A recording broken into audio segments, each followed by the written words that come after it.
Right ఇక మరొక breaking update చూస్తున్నాం. బీఆర్ఎస్ వర్కింగ్ ప్రెసిడెంట్ కేటీఆర్ ను కాంగ్రెస్ నేతలు అడ్డుకున్నారు. మూసీ నివాసితుల భరోసాకు వెళ్తున్న మాజీ మంత్రి కాన్వాయ్ ను ముషీరాబాద్ వద్ద కాంగ్రెస్ శ్రేణులైతే అడ్డుకున్నాయి. గో బ్యాక్ కేటీఆర్ అంటూ నినాదాలు చేశారు. వెంటనే కాంగ్రెస్ శ్రేణులను బీఆర్ఎస్ శ్రేణులు అడ్డుకోవడంతో ఉద్రిక్తత అయితే చోటు చేసుకుంది.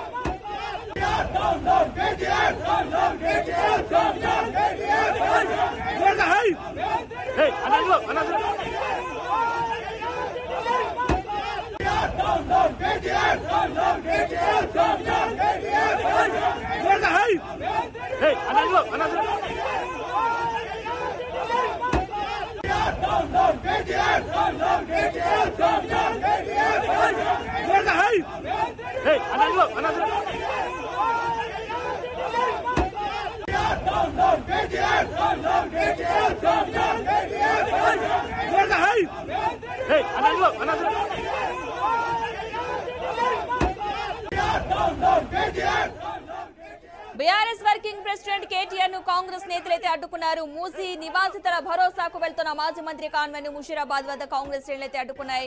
గో బ్యాక్ కేటీఆర్ అంటూ కూడా నినాదాలు చేశారు. వెంటనే కాంగ్రెస్ శ్రేణులను బీఆర్ఎస్ శ్రేణులు అడ్డుకోవడంతో తీవ్ర ఉద్రిక్తత అయితే చోటు చేసుకుంది. ఇదే అంశానికి సంబంధించిన పూర్తి సమాచారాన్ని మా అవుట్పుట్ ఎడిటర్ రాము మరింత సమాచారం అయితే అందిస్తారు. రాము, బీఆర్ఎస్ వర్కింగ్ ప్రెసిడెంట్ కేటీఆర్ ను కాంగ్రెస్ నేతలు అడ్డుకున్నారు. మూసీ నిర్వాసితుల భరోసా వెళ్తున్న మాజీ మంత్రి కాన్వాయ్ ని ముషీరాబాద్ వద్ద కాంగ్రెస్ శ్రేణులు అడ్డుకోవడం జరిగింది. కేటీఆర్ గో బ్యాక్ అంటూ భారీ ఎత్తున నినాదాలు చేశారు. వెంటనే కాంగ్రెస్ శ్రేణులకు బీఆర్ఎస్ శ్రేణుల మధ్య కొట్టుకోవడంతో కొంత ఉద్రిక్తత చోటు చేసుకుందని చెప్పవచ్చు. ఈ విషయానికి సంబంధించింది మూసీ పరివాహక ప్రాంతంలో మంగళవారం అంటే ఈ రోజు ఉదయం కూల్చివేతలు మొదలయ్యాయి. చాదర్ఘట్టు, శంకర్ నగర్, పాత బస్తీ కూల్చివేతల నేపథ్యంలో అధికారులకు ప్రారంభించారని చెప్పొచ్చు.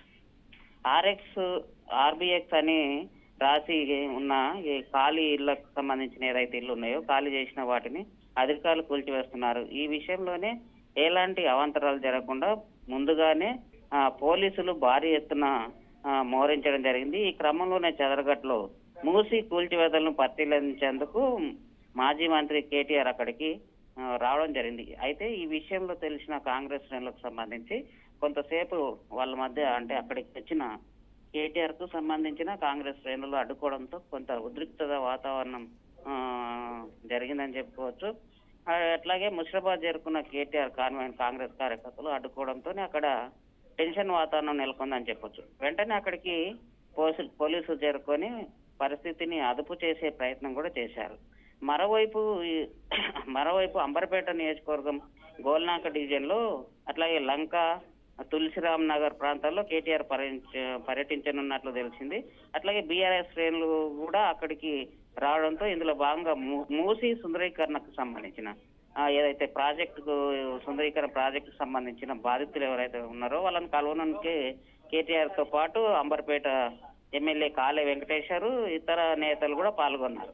మొత్తానికి ఐదర్గూడ, కిషన్ బాగు వివిధ రకాల కాలనీలకు చెందిన మూసీ బాధితులను కేటీఆర్ అడిగి ప్రశ్నలు తెలుసుకోవడం జరిగింది. 30-40 ఏళ్ల క్రితం నుంచి ఇళ్ల నిర్మించుకొని అక్కడే ఉంటున్నామని బాధితులు కేటీఆర్ కు తెలియజేయడం జరిగింది. ఏది ఏమైనప్పటికీ మొత్తానికి ఈ మూసీ సుందరీకరణకు సంబంధించింది గత పాలకుల అంటే బీఆర్ఎస్ ప్రభుత్వంలో ఉన్నప్పటి నుంచి మేము ఇక్కడే మూసీ ప్రాంతంలో ఉంటున్నాం కాబట్టి మాకు ప్రభుత్వం ఇక్కడ నుంచి తొలగిస్తుంది కాబట్టి బీఆర్ఎస్ మద్దతు తెలపాలని అక్కడి బాధితులు తెలపడంతోనే మేము ఇక్కడికి అంటే కేటీఆర్ బాధితుల పక్షాన నిరసన తెలపడానికి వచ్చినట్లు తెలవడంతో అక్కడికి పోలీసులకు అట్లాగే కాంగ్రెస్ నాయకుల మధ్య టీఆర్ఎస్ నాయకుల మధ్య తోపులాట జరగడంతోనే ఈ గొడవ జరిగిందని చెప్పొచ్చు. Right, thank you Ramu.